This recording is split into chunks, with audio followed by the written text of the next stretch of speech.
this is a point of view which is successful to a certain degree. It goes well up to a certain level, after which it begins to develop complications.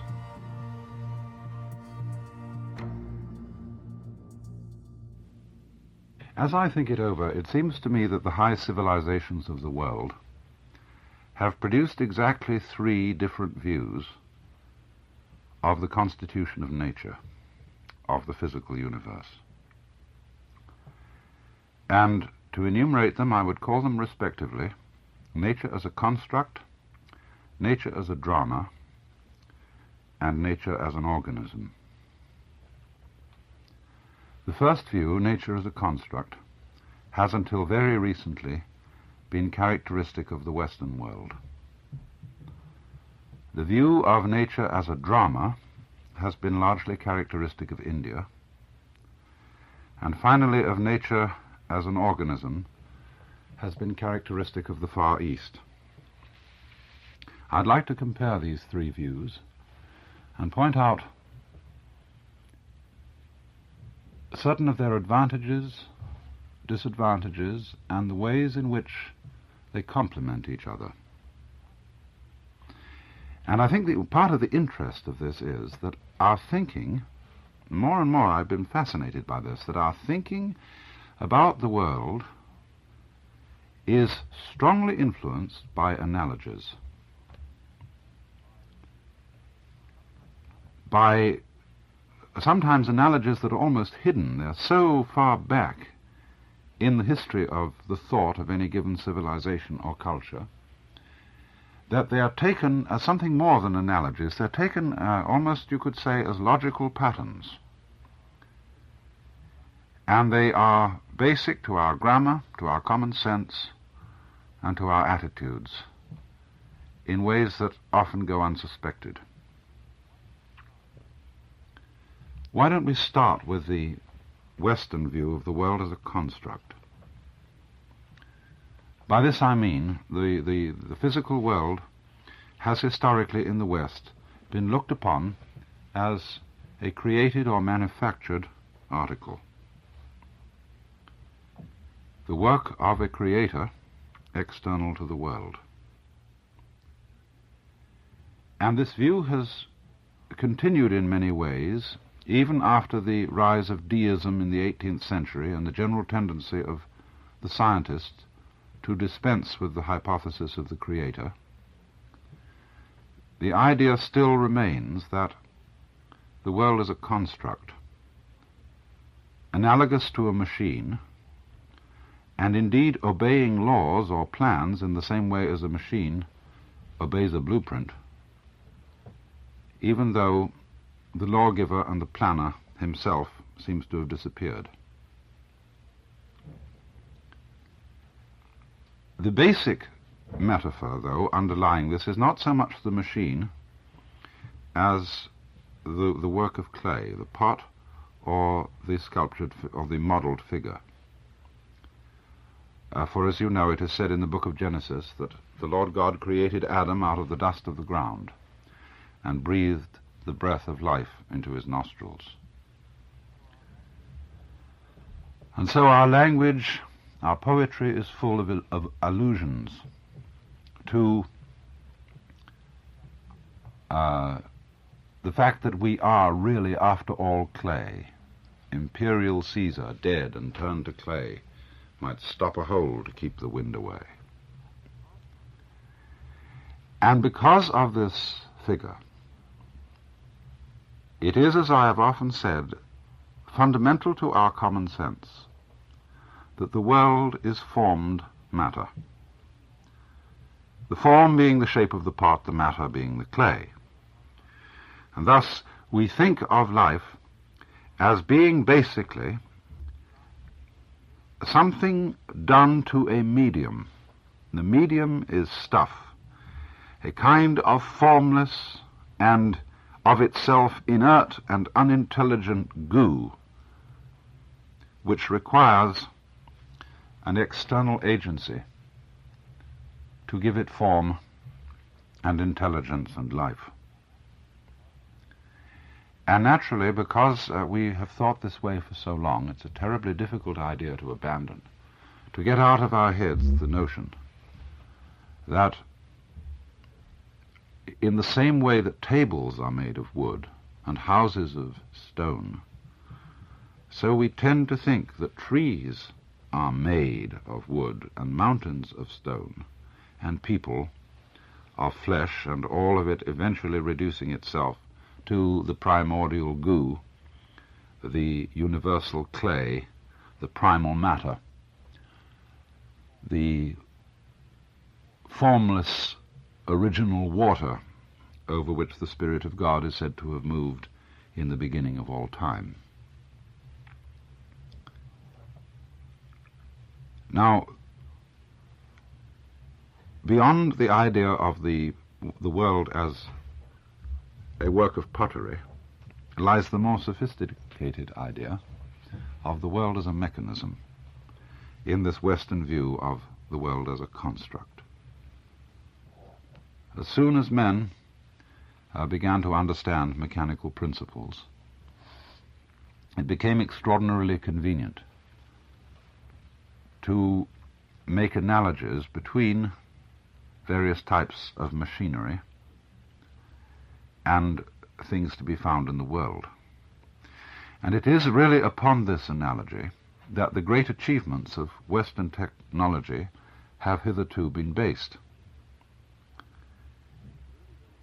And it's really very difficult to think that we could have devised our technology and that our practical sciences could have made such progress without the idea of the analogy between the world and a constructed machine. You see, one of the most fundamental things about a machine is that it is an assemblage of parts.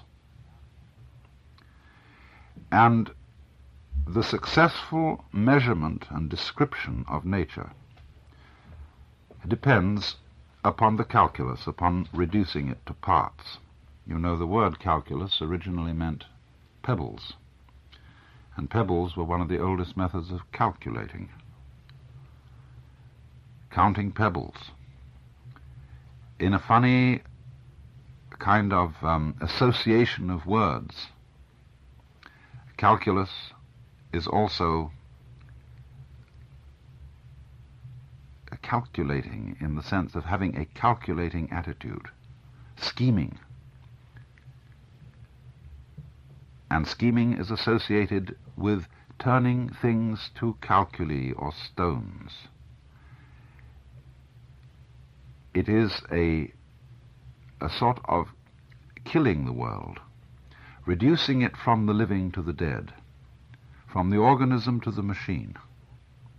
But nevertheless, it has had the most marvelous consequences so far as we are concerned, and the cultures which thought of nature by analogy with drama and by analogy with organism did not produce the technology that we in the West produced. Let me just for a moment contrast the other attitudes.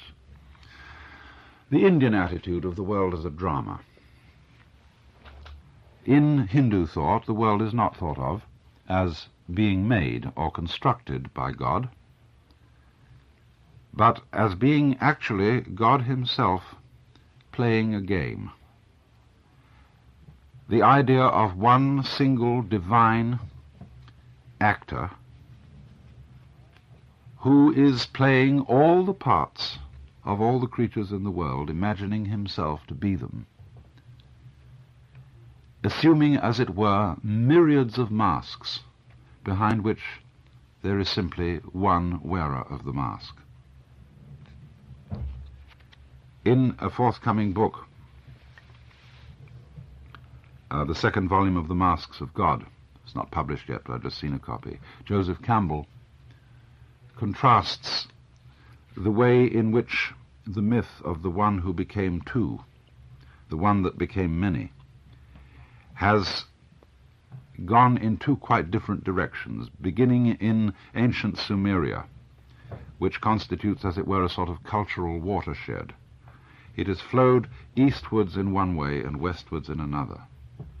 To the east, the idea that the one the Godhead, in other words, split itself and dismembered itself into many parts quite voluntarily, and thus became the world as a play.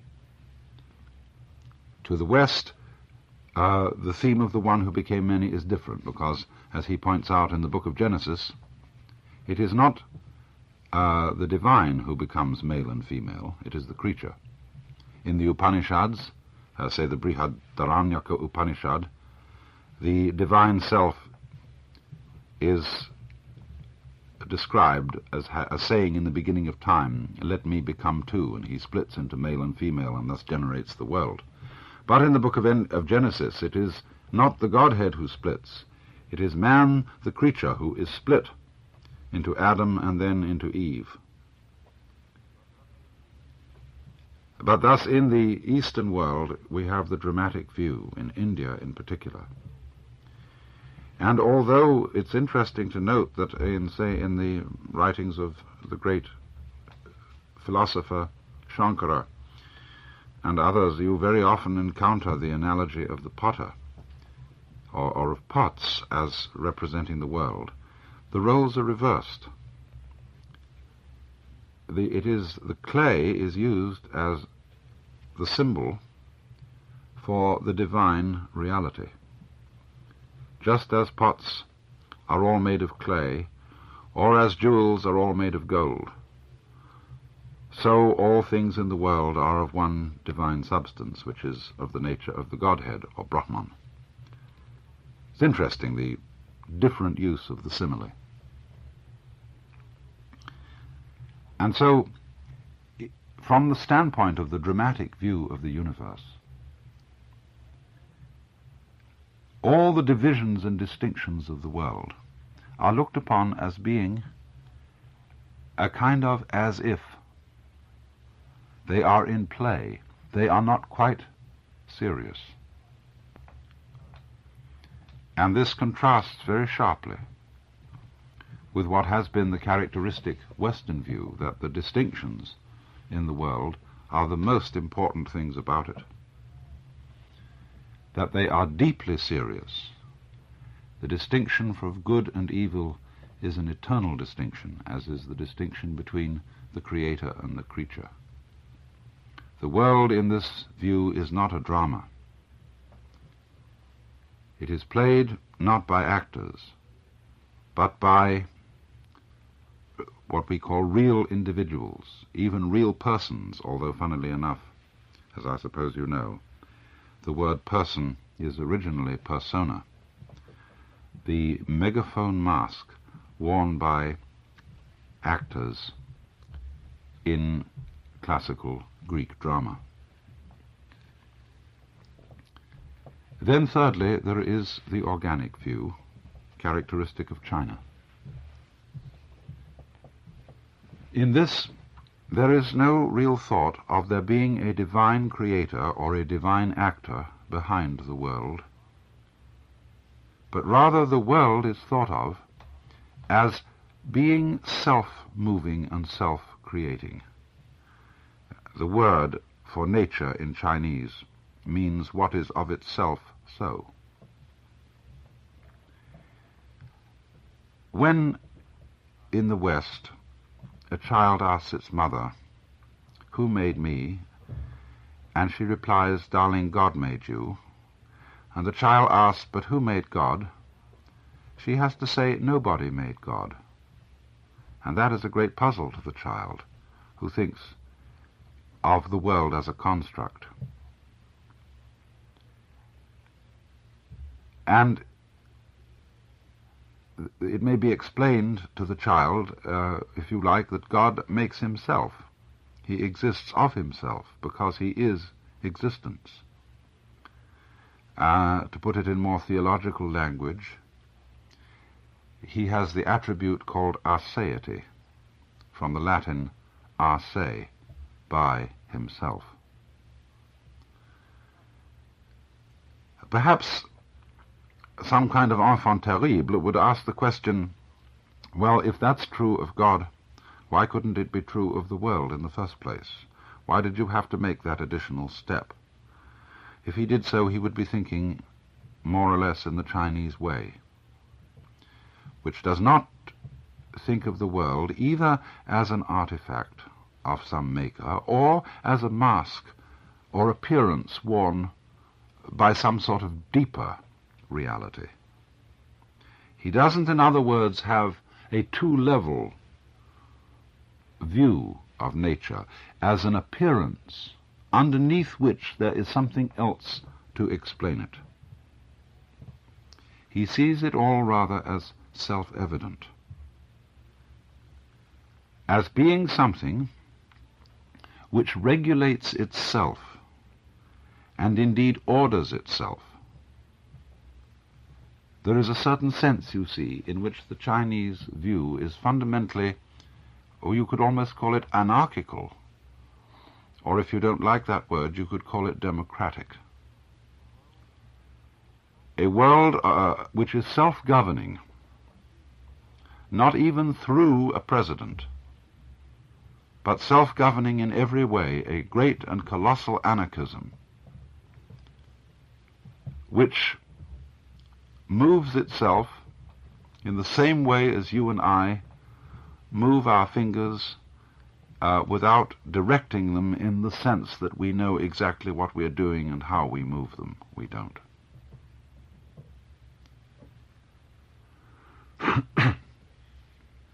Now, I've said that the Western view is probably what made it possible for us to develop our highly advanced technology. By thinking about the world as a construct, we could think about the laws or principles or plans or regularities upon which it was based. We could think, for example, of the calculus, of number, as the basic characteristic of the law upon which nature is based. By doing that, we caught on to the idea of thinking of all things as reducible to atoms, to parts, to bits. And then by thinking of bits, we found that we could measure the world very accurately, describe its regularities very accurately. And that gave us an astonishing degree of control over it. But this is a point of view which is successful to a certain degree. It goes well up to a certain level, after which it begins to develop complications.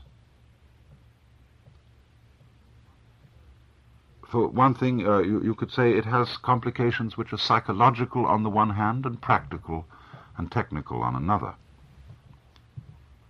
From the psychological point of view, its complication is that when it becomes commonsensical to us to look at the world as a mechanism,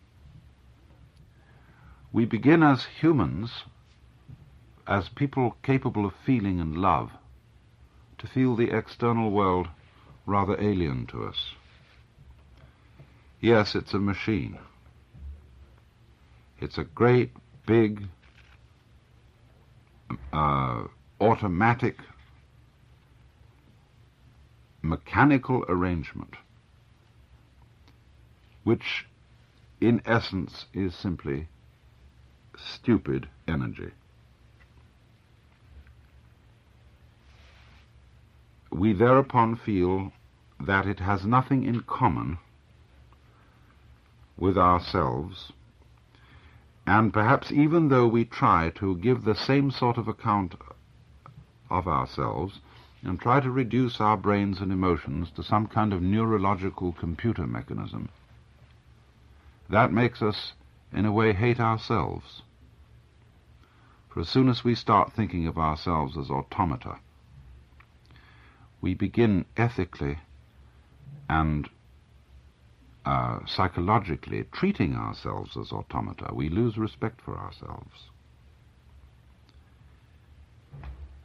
And thereupon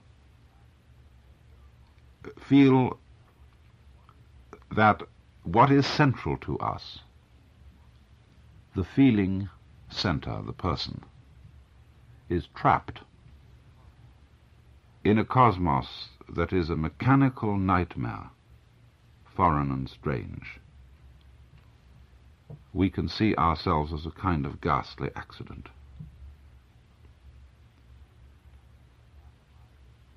And I don't wonder that this engenders certain kinds of suicidal tendencies in our culture.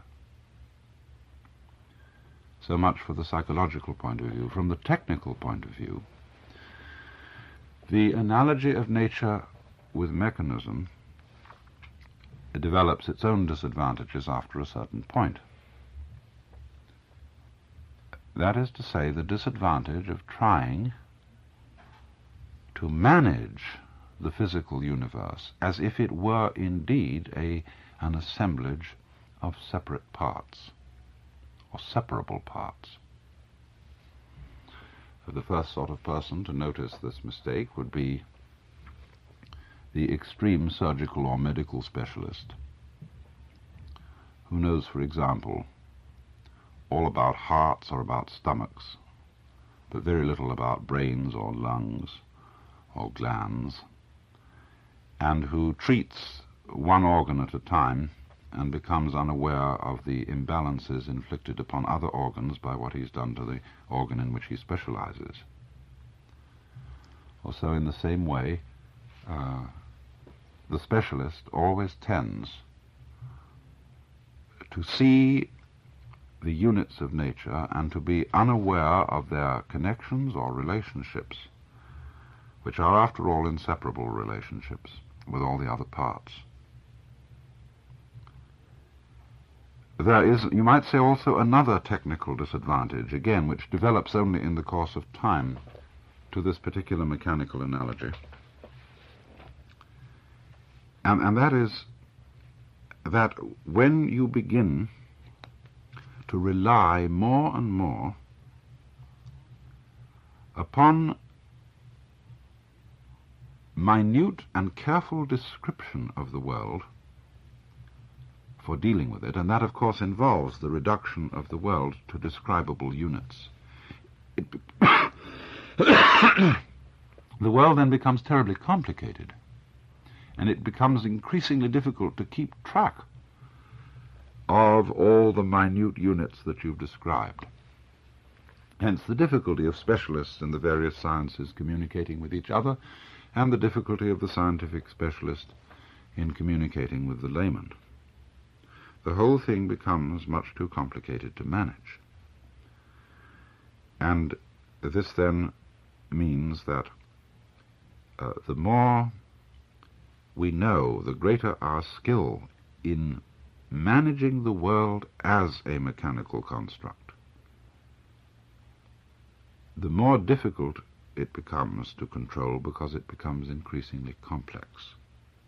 We talk endlessly about the increasing complexity of political, social, and economic affairs, which makes the problems of the world increasingly unintelligible to even the average, well-educated citizen.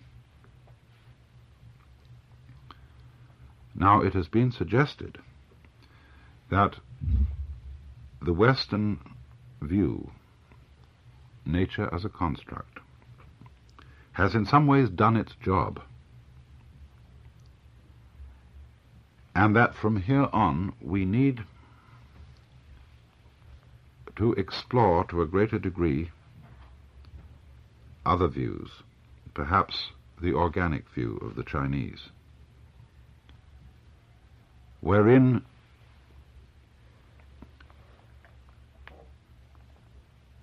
we get a peculiar harmony of points of view with our own sciences, biology, ecology, and so forth, as if somehow this view had been tucked away in a store cupboard, waiting for us to be available at just the time when we needed it. The problem here is an entirely new one, because we are so used to thinking of our problems of controlling and understanding the world in terms of the methods of mechanical science. Not so long ago, I was talking to Lynn White, who used to be president of Mills College, and he was saying that our academic world values only 3 kinds of intelligence, whereas he said there are many more, there are at least 7. I don't remember what all the 7 were, but he said the kinds of intelligence that we value are, first of all, mnemonic, which is the ability to remember; computational intelligence, the ability to figure; and verbal intelligence, the ability to read, write, and talk. But he said there is also social intelligence, and there is also kinesthetic intelligence, the kind of intelligence, kinesthetic, in which we learn as children to walk, to run, to throw and catch balls, and to do all kinds of extremely complex and very subtle actions without being able to describe or count what we are doing. Perhaps in handling far more complex matters than catching balls, or skiing or riding bicycles, we may have unknown resources of kinesthetic intelligence for dealing with some of the problems that now face us. Here is the germ of an idea which Chinese culture and Far Eastern culture in general suggest to us. Perhaps they themselves have only dimly begun to explore these things, but I think that it's in that direction that the future of practical philosophy and government of the world may lie.